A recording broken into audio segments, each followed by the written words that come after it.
Ahmad Sepri di channel Anak Teknik. Kali ini kita akan menampilkan tutorial bagaimana cara membuat sebuah plat fiberglass ya. Jadi metode kali ini yang akan saya tampilkan yaitu sama prosesnya ketika kita membuat perahu, susunannya ya perahu fiber atau bak fiber. Tetapi yang berbeda cuma media cetakannya. Jadi kesempatan kali ini yang akan saya tampilkan yaitu cetakan membuat sebuah plat fiber berupa plat rata ya, tetapi metodenya susunannya sama aja ketika kita membuat kolam ikan fiber atau perahu fiber. Jadi di sini ada contoh platnya ya. Ini ada sebuah plat fiber ukuran berapa ya, kurang lebih 30 cm kali 20, dan di sini ada sengaja saya bolongin untuk melihat ketebalannya.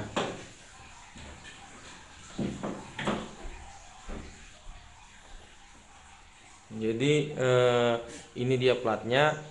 Oke, mungkin kawan-kawan bisa lihat platnya ya. Di sini sengaja saya bolongin supaya kita bisa melihat ketebalannya. Ketebalannya ini kurang lebih 2 mili ya. 2 mili ketebalannya, kurang lebih 2 mili ya. Oke, mungkin kawan-kawan bisa lihat barangnya dengan jelas. Di sini mungkin ada bercak sedikit, tapi ini tetap rata. Ini karena gel coatnya kemarin agak kotor ya. Ketebalannya kurang lebih 2 mili sampai 3 ya, antara 2 dan 3. Kemudian ini halus ya. Dan sisi belakangnya ini agak kasar. Memang kalau fiber tuh plat fiber pasti kayak gini. Sebelahnya agak kasar. Ini berupa jaring-jaring roving ya. Oke, motif roving. Kalau motif CSM nggak kayak gini. Pertama-tama kita lakukan pembersihan cetakannya. Jadi cetakannya ini merupakan cetakan yang terbuat dari triplek melamin ya. Kenapa kita gunakan melamin? Karena halus ya. Yang kita membuatkan plat yang halus permukaannya. Jadi kita gunakan media cetakan yang halus permukaannya. Jika teman-teman ingin membuat plat dengan permukaan yang kasar seperti plat kembang, mungkin teman-teman bisa gunakan media cetakan bordes, sehingga ketika diciplak ke situ hasilnya akan seperti plat bordes. Eh, kita proses pembersihan ini kita gunakan bensin atau cairan atau cairan zat aseton bisa juga. Apa yang kita bersihkan yaitu sisa-sisa lem box atau kotoran-kotoran lain yang tersimpan pada permukaan cetakan sehingga cetakan benar-benar halus. Cetakannya berupa plat rata, karena yang kita ingin buat adalah plat rata, tetapi metodenya sama jika teman-teman ingin membuat perahu, fiber atau speedboat, ya modelnya model speedboat, tetapi permukaannya rata halus seperti yang tampak di layar ya. Jadi kawan-kawan bisa gunakan melamin juga pada sisi dalamnya.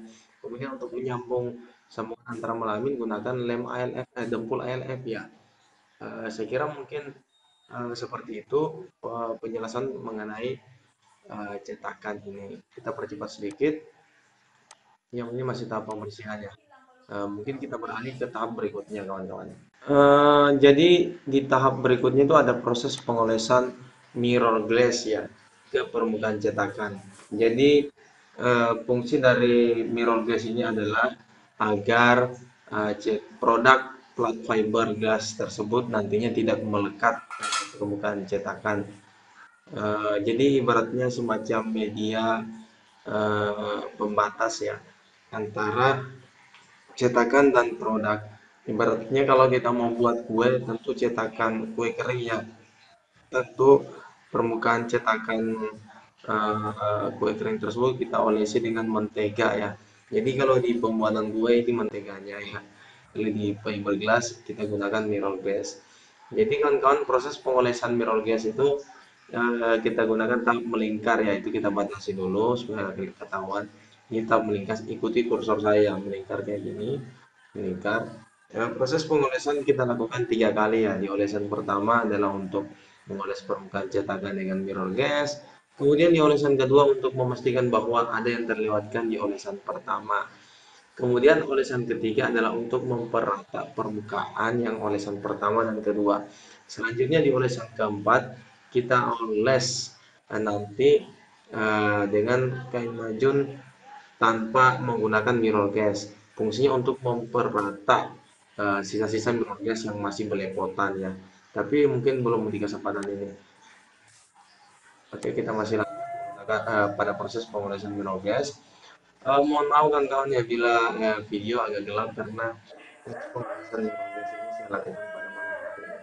Sehingga besok paginya bisa kering dan bisa lanjut kerja ya. Nah, ini dia. Saya kira mungkin cukup masalah pengolesan mirror gas. Kita lanjut ke tahap berikutnya. Jadi di tahap berikutnya adalah proses pengolesan permukaan cetakan dengan majun kering ya, majun yang tanpa mirror untuk membersihkan sisa-sisa mirror yang masih belepotan. Itu fungsi utama dan fungsi kedua adalah agar supaya mirror tersebut lebih cepat keringnya. Karena apa? Kalau mirror tersebut tidak kering lantas kita beri gel coat nantinya akan ada jengkotnya akan lari ya, seperti air terkena daun talas. Mungkin seperti itu. Jadi kalau kawan-kawan menjelkot di sebuah cetakan terus jelkotnya lari, agak lari ya, itu kelihatannya seperti ada minyak. Ya karena mirror glass itu mengandung minyak dan belum kering, jadi kurang maksimal. Saya kira segitu ya. Mungkin tahapnya kawan-kawan bisa lihat apa namanya di layar kaca Anda ya. Iya itu dia. Selanjutnya kita ini lanjut di tahap berikutnya ya kawan-kawan.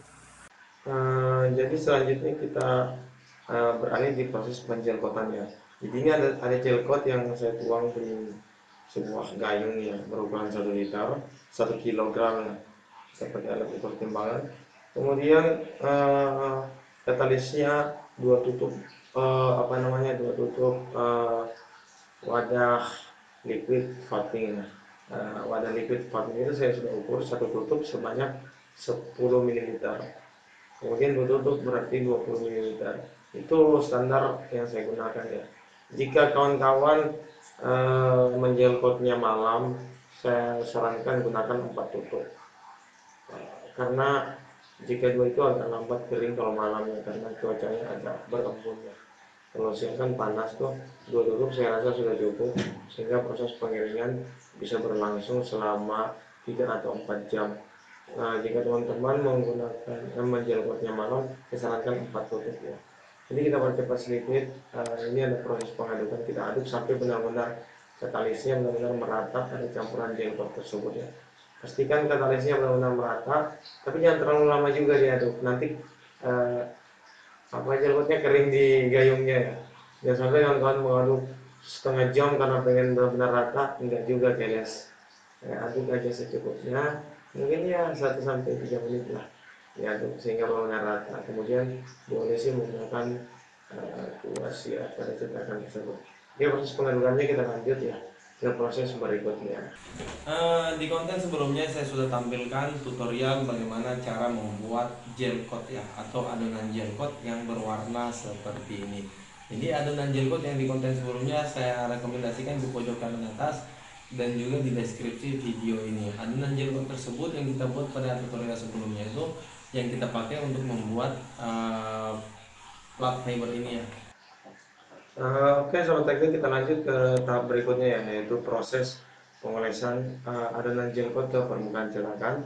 Mungkin kawan-kawan bisa lihat di layar kaca Anda. Ini dia proses pengolesannya. Itu ada kotoran dikit ya, saya buang dan sampai gel coatnya kurang bagus nanti hasilnya. Jadi kalau ada bercak-bercak kotoran, mungkin atau serangga atau batu atau apalah kayu, jangan lupa dibuang ya. Jangan sampai melekat juga bercampur dengan gel coat yang ada. Ini dia prosesnya, kita percepat dikit. Iya, pastikan benar-benar permukaan cetakan benar-benar semua terlumuri dengan adonan gel coat tersebut ya. Oke. Nah, untuk hamparan 1 lembar plywood ya, biasanya yang saya habiskan gel coat itu kurang lebih 1,5 kg. Jadi hamparan plywood itu kalau kita hitung luasannya 2,44 meter kali 1,22 meter itu kurang lebih 3 meter lah persegi. Habisnya kurang lebih 1,5 kg adonan gel coat, otomatis hitungannya 1 meter persegi itu memakan gelcoat setengah kilo. Kita percepat dikit. Nah, ini dia, kita campur lagi. Ya gitu. Tadi kita campur 1 kilo lebih ya. Ya, proses penjelkotan saya rasa mungkin tutorialnya teman-teman sudah jelas ya melihatnya di layar kaca Anda.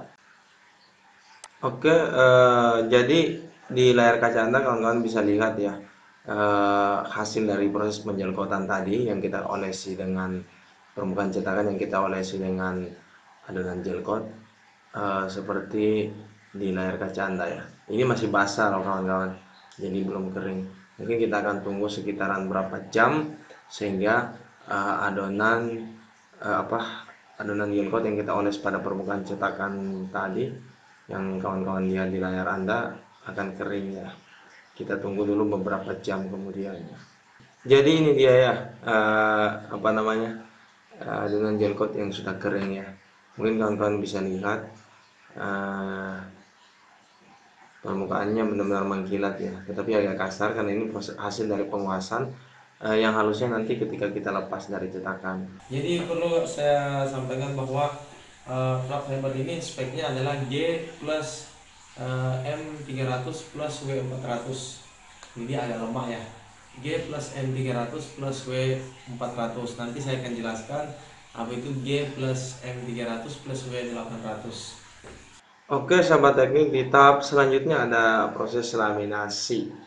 Jadi kita tahap laminasi itu ada proses pengukuran resinnya. Jadi kita ukur resin sekitar 1 kilogram. Kemudian kita beri katalis. Nanti kita lihat prosesnya. Kita lompatin dikit. Kita beli katalis 1 tutup botol liquid vaping ya. Saya pakai botol liquid vaping karena enak ukurnya. Setiap 1 botol liquid vaping itu 60 ml. Jadi ketahuannya berapa mili yang kita habiskan ketika proses pembuatan produk fiberglass tertentu. Sebelum proses laminasi atau penyimpanan serat fiber itu pertama kita olesi dulu, lumuri dulu permukaan gelcoat tadi ya, permukaan gelcoat tadi yang sudah kering dengan resin. Jadi ini dia prosesnya. Ini kita olesi dulu, jangan langsung kain dulu kawan-kawan ya. Jadi kita flashback dikit, tadi saya sudah jelasin spesifikasi dari plat ini adalah G plus M300 plus W400. Maksudnya G itu gelcoat di lapisan awal ya. G itu maksudnya gelcoat di lapisan awal. Yang mana gelcoatnya ya yang biru itu yang kita lapisi pertama tadi. Kemudian plus M300. Maksudnya di lapisan kedua itu ada CSM 300. Oke, nanti kita lihat. Kemudian di lapisan ketiga ada plus W400, berarti di lapisan ketiganya ada W800. Jadi kalau di gambar kapal, gambar teknik kapal, spesifikasi seperti ini enggak ditulis 3 ply ya, tetapi cuma 2 ply. Karena G ini tidak terhitung dalam 1 ply, karena dia cuma sebagai pewarna dasar. Jadi yang terhitung cuma seratnya. G plus M300 plus W400 artinya 2 ply. Oke, nanti kita lanjut dulu ke proses pengolesan. Kita kembali ke layar ya. Proses pengolesan resin ke permukaan gelcoat yang sudah kering.